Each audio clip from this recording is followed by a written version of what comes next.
তৃণমূল প্রার্থী হিসেবে মনোনয়ন দেওয়ার আগেই বিধায়ক পদ ছাড়লেন মুকুটমণি অধিকারী।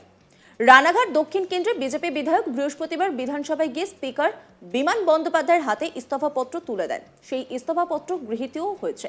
লোকসভা ভোটের মুখে বরানগরের তৃণমূল বিধায়ক তাপস রায় বিজেপিতে যোগ দেন। রাজ্যের শাসক দলের কাছে তা ছিল বড়সড় ধাক্কা। এর ঠিক পরেই পাল্টা হিসাবে বিজেপি বিধায়ক মুকুটমণিকে দলে আনে তৃণমূল। প্রথম দফাতে রানাঘাটে ফের প্রার্থী করা হয়েছে জগন্নাথকে। তারপরেই দল বদলের সিদ্ধান্ত নেন রানাঘাটের মতুয়া বিধায়ক। তৃতীয় দফায় আগামী 13ই মে রানাঘাটে ভোট গ্রহণ হবে। তার আগে বৃহস্পতিবার বিধায়ক পদ ছাড়লেন মুকুটমণি। তিনি কি বলছেন শোনাবো আপনাদের। দেখুন, 2024-এর লোকসভায় ভোট যুদ্ধে আমরা অবতীর্ণ হয়েছি, সুতরাং সেই জায়গায় দাঁড়িয়ে লোকসভার ভোটের যে নির্বাচন, সেই নির্বাচনে লড়াই করার জন্য আমি বিধায়ক পদ থেকে ইস্তফা দিয়ে আগামীতে যে লড়াই আছে তাতে 100% মনোনিবেশ করে লড়াইয়ের জয়ের দিকে অগ্রসর হচ্ছি। দেখুন, নদিয়ার চিত্রটা অন্যরকম। নদিয়ার পবিত্র নরম মাটি, সেখানে সহজ সরল শুভনাধ্যায়ী মানুষ থাকেন।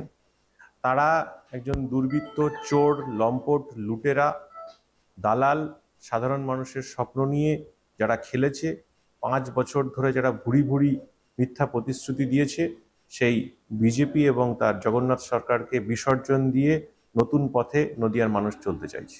এটা আমার পুরনো পার্টি, তো পার্টির অভ্যন্তরীণ বিষয়, তারা কি বলছেন, আলোচনা করছেন, তারাই বলতে পারবেন। এ বিষয়ে আমার কোনো মতামত নেই। সিএর বিষয়টা বুঝতে হবে। 2003 সালে কেন্দ্রে বিজেপির জোট সরকার, এনডিএ সরকার, তারা সিটিজেনশিপ অ্যামেন্ডমেন্ট বিল নিয়ে আসে, নাগরিকত্ব সংশোধনী বিল, যাকে আমরা বাংলায় কালা কানুন বলেছিলাম। তার মধ্য দিয়ে মতুয়া হিন্দু শরণার্থীরা নাগরিকত্ব নিয়ে সমস্যায় পড়ে। দীর্ঘ 21 বছর মতুয়ারা আন্দোলন করেছে নিঃশর্ত নাগরিকত্বের লক্ষ্যে। পাঁচবার মতুয়ারা এবং হিন্দু শরণার্থীরা বিজেপিকে ভোট দিয়েছে, একটাই উদ্দেশ্য, নিঃশর্ত নাগরিকত্ব। কিন্তু 24-এর আগে যে সিএ রুলস ফ্রেম হয়েছে তাতে কিন্তু নিঃশর্ত নাগরিকত্ব নেই, একাধিক শর্ত চাপিয়ে নাগরিকত্বের কথা বলা হয়েছে। এক কথায় বলতে গেলে এই সিএতে অ্যাপ্লাই করলে মতুয়া হিন্দু শরণার্থীদের বাংলাদেশে যাওয়ার পথ প্রশস্ত হয়েছে, অর্থাৎ এটা মতুয়া হিন্দু শরণার্থী বিরোধী একটা আইন। সেই জায়গায় দাঁড়িয়ে মতুয়ারা আমার সঙ্গে আছে। মুকুটমণি অধিকারী পেশায় ডাক্তার। তার নামটা বঙ্গ রাজনীতির আঙিনায় প্রথমবার ভেসে ওঠে 2019 লোকসভা নির্বাচনের সময়। বিজেপির রানাঘাট কেন্দ্রের প্রার্থী হিসেবে প্রথমে মুকুটমণির নামই ঘোষণা করে, কিন্তু তখনও তিনি রাজ্যের স্বাস্থ্য দপ্তরের চাকুরে।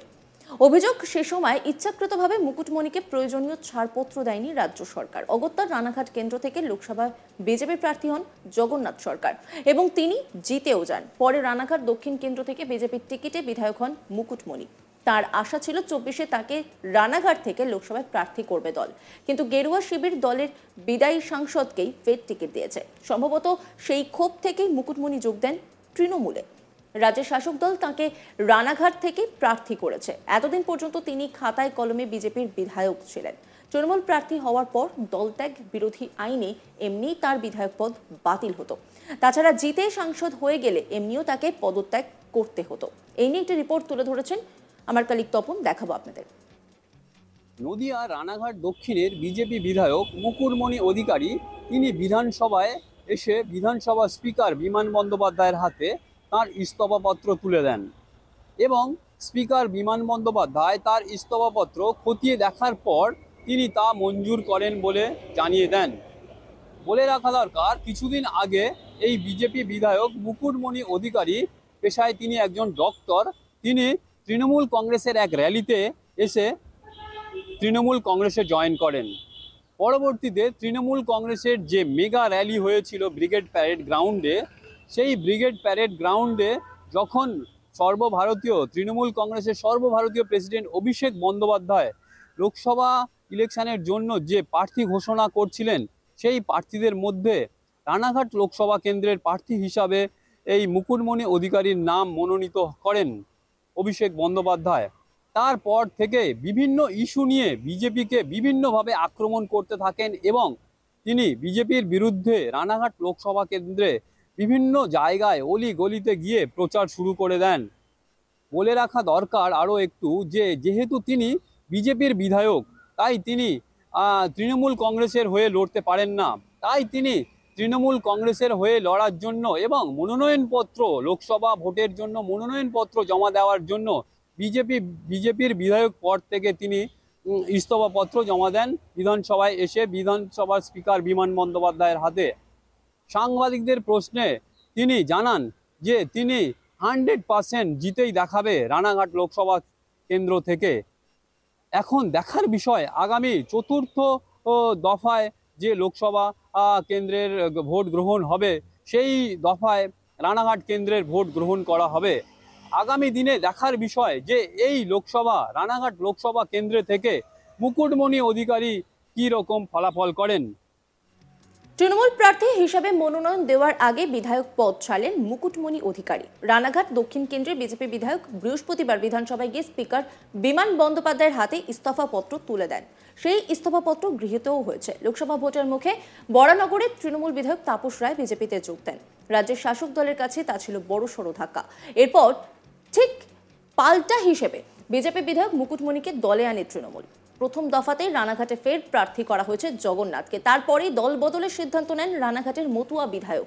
তৃতীয় দফায় আগামী 13ই মে রানাঘাটে ভোট গ্রহণ হবে। তার আগে বৃহস্পতিবার বিধায়ক পদ ছাড়লেন মুকুটমণি অধিকারী। তিনি কি বলছেন শোনাবো আপনাদের। দেখুন, 2024-এর লোকসভায় ভোট যুদ্ধে আমরা অবতীর্ণ হয়েছি, সুতরাং সেই জায়গায় দাঁড়িয়ে লোকসভার ভোটের যে নির্বাচন, সেই নির্বাচনে লড়াই করার জন্য আমি বিধায়ক পদ থেকে ইস্তফা দিয়ে আগামীতে যে লড়াই আছে তাতে 100% মনোনিবেশ করে লড়াইয়ের জয়ের দিকে অগ্রসর হচ্ছি।